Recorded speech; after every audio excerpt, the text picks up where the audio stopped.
This is a new year, 2017, and we could not begin it with a more fascinating guest than we're going to encounter tonight. I'm not going to tell you too much about her because that's going to be part of the discovery. But I will tell you that our guest has, for over a decade, been the world's most famous dominatrix. Now, I understand that you're probably thinking, my goodness gracious, what in the world are we going to be talking to a dominatrix about? Pay attention. I think you're going to enjoy this. You're going to find this fascinating, interesting, compelling in ways that you might not expect. I know I am looking forward very much to the conversation. So without further ado, let me welcome Isabella. Welcome. Hi. Welcome to Without Notes. Thank you for having me. We're so excited you're here because obviously you have had a very unexpected and fascinating life. True? Very true. Yes. So can we begin at the start? Let's begin at the beginning. I'm an open book. Okay, great. Where were you born? I was born in the foothills of the Appalachians in North Alabama. Okay. I remember before we started, we had Sweet Home Alabama playing, and you said, Michael, do you know that's my anthem? And I was laughing about that. Okay, yeah. So born in Alabama. Tell us about your home and your mother and father. How many brothers and sisters did you have? My mother and father were very young parents. Mm-hmm. When I was born, my mother was 17, my dad was 20. Mm-hmm. And I have a brother who's a year older than me. So she was 15, almost 16 when she had him. They were the black sheep of their family. Mm-hmm. And then that didn't help. Were they married? They did get married. It was like a shotgun wedding. I think both of my grandmothers, there were no grandfathers in the picture, but both of my grandmothers were adamantly against it. So I think my dad's great-grandmother is the one that took them and signed off on everything. I'm not sure a lot of parents are rooting for 15-year-old girls to get married. But, no, I don't think so. But I think it's more common in the South.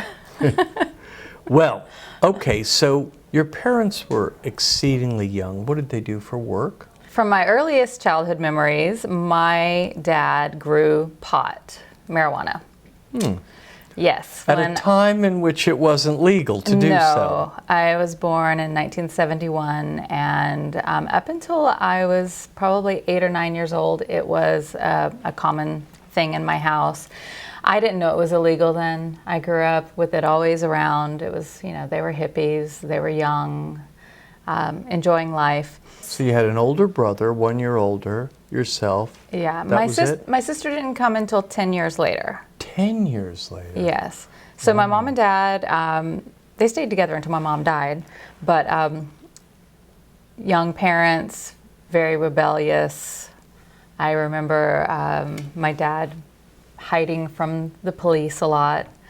I remember cops coming to our house. You have early memories of this. Oh yes. I remember one time a SWAT team came in, but my dad came in first, went to this big deep freeze where he kept all of the pot, grabbed this big duffel bag, and ran out the back door.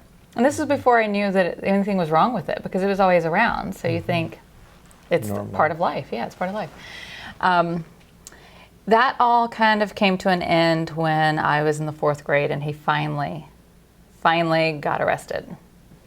And so life kind of changed then, because we grew up in a very small town. How large a town was it? There's probably less than 3,000 people. So we're very, very small. Very small. And would it feel, if you now think about it, would it feel kind of like a Mayberry? Was there an element, or maybe a dysfunctional Mayberry? Well, it's very dysfunctional, but in a very loving way. Mm-hmm. Like, it's some of the best people that I've ever met come from that town. Some of the most helpful people throughout my life have been in that town. But we had one police officer, one cop in town. There was one grocery store. There wasn't a traffic light until I was in high school. Mm-hmm. And it really only worked during school hours. So yeah, it was a very, very, very small town. If we look back at it now, would it look like a lower middle class home, or even poorer than that? No, well, yeah, I always thought that we were poor. But then when I became an adult and realized how much pot sold for, I was like, all right, please tell me that we have bags of cash hiding out in the woods somewhere. Right. My dad's excuse was he wasn't a very good businessman. Right. And was he not a very good businessman? No, because we didn't have bags of cash. Right. So you grew up in a poor home. Yeah. In Alabama. Yeah. In the early 70s. I know religion plays a role in the South that's Yes, different. there's a church every block. You could throw a rock and hit one. My mom and dad were not very religious. My dad is more spiritual, more like Indian spiritual. Mm-hmm. His side of the family, New Age. his side of the family is Cherokee. Mm-hmm. So he, even though most everyone kind of went toward the Southern Baptist route, Yes. he decided, because of course he's the black sheep, he wanted to be more like the Indians. But you are onto something important that you need to explain to the audience, because you said something and I just want to make sure you emphasize it. When you say in the South, everyone kind of went to the Southern Baptist route, you mean everyone. Yes. Talk It was about almost- that. It was almost like being in a certain economic system. If you were a churchgoer, you were better than everyone else. People saw you as better than everyone else. People wanted to know you, wanted to like you. And so everyone went to church. Everyone tried to put on their good foot and look their best and things like that. So yeah, it was like almost everyone went to church. And so you went to church every Sunday? With my grandmothers, both my grandmothers. I went every Wednesday and every Sunday. Mm-hmm. Twice a week. Yep. Okay. So now I think they were trying to make sure that I didn't turn out like my mom and dad. right. You know, so we're going to talk about how that worked later. So off you go. You're in school. You're a good student. You go to high school in a small town. Mm-hmm. Do you have a dating life in high school? My dating life was a little unusual. Why do I believe you? I didn't date because my older brother had a lot of friends always around, so I got to hear what the boys would say about girls. Yes. Like the truth of what the Yes. boys would say about girls. Yeah.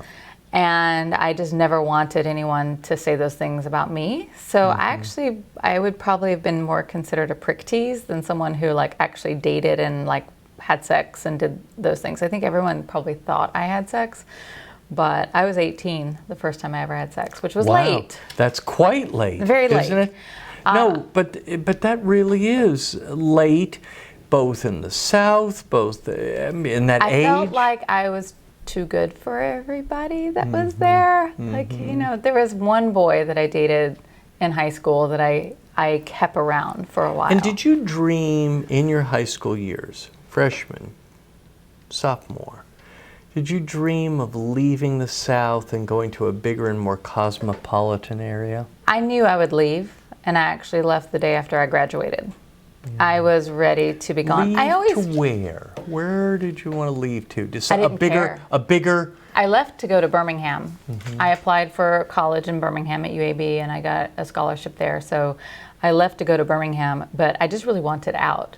I never Wanted felt out of like what? Out of the wanted small out of the town. It was Yeah. too small. It was very small. I never felt like I fit in.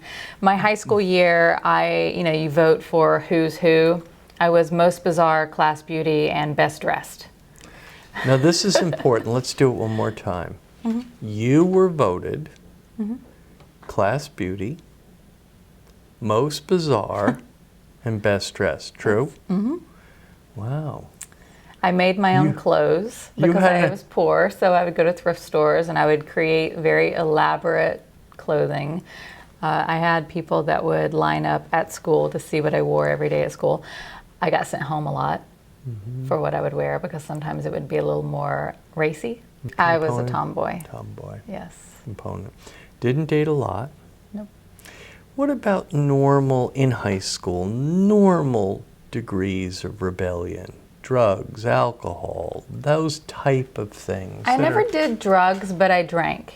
It was kind of common. You know, there were always parties every weekend. And I think my senior year was probably the year that I drank the most because I was self-medicating. I didn't want to be there anymore. I was already dialed out. I didn't really want to go to school. I just wanted to leave. Do you feel that you were either headed toward or did have a drinking problem? No, because the second I went to Birmingham and I was on my own, nobody was there. There was no safety net. My parents weren't wealthy enough to give me a trust fund, so I had to make it on my own. So yeah, the drinking stopped at that. Yes. And then a discovery, I'm imagining, again with the advantage of hindsight, that you probably don't have a tremendously addictive component to you. I don't. There you go. Yeah, none. Yeah, yes. But you saw other friends who maybe did. Oh yeah, a lot of my high school friends went from drinking to pot, to meth, to acid, to cocaine, like they just, several of them. It's rare now to go back to the town and see one of my friends that hasn't struggled with some sort of drug addiction. Yes. When you're in a small town like that, there's not a lot to do. Either people have sex or they do drugs. Those were kind of your And you weren't options. doing either a great deal. No, I was drinking. You were drinking. Yeah. But now we're in we're in college. You think you're going to be a physical therapist. You take your first psychology class, and then everything changed. How so? What changes? Just the world kind of opened up to me. I had this curiosity. I think I've always had the curiosity of what drives people to do things. Me too. And just studying that just opened my eyes to so many other things that I had never even considered. And then I took a human sexuality class. What happens? Well, I thought I wanted to be a therapist. Yeah. I wanted to work with So you went from wanting to be a physical therapist to a psychologist. Yes, to a psychologist. I wanted to work with kids. So my main focus was like cross-cultural perspectives and child development, like anything kid-related. I wanted to work in that field. And did you think at that point in the story at age 20 that you wanted to get married and have children? No. Or didn't want to get married? You'd seen a very bad example, at least from your perspective of marriage. Didn't want to get married. Didn't want to have I always kids. loved kids, but I wasn't looking at that And at that did time. you think in any way at that point at age 20, did you feel yourself to be heterosexual, bisexual, gay, none of the above? Oh, heterosexual. Yeah. Okay. Yeah. I had tons of gay friends, so it was open. Birmingham was, I felt at home when I went there. I started meeting artists and musicians. I started playing in a band when I was 19. What do you play? I played bass. And we were a very popular band for the South. So I just did, I'm an opportunist, I would say. If an opportunity came up and I could learn something from it, I was like, I'll try that. You were the girl that largely said yes, though not so much to self-destructive things. No, it was always learning and growing. I wanted to learn and grow. So then the human sexuality class. What happens then? It just opened up a more area of curiosity for me, but I still didn't know anything about my profession at this point. And well, neither does the audience. So. I know, but actually I think that the two sections, the gay and lesbian section and the BDSM, which is bondage, discipline, sadomasochism section, was very small, like covered in a day small. And it wasn't until at 20 I was stalked. I started getting stalked by a person.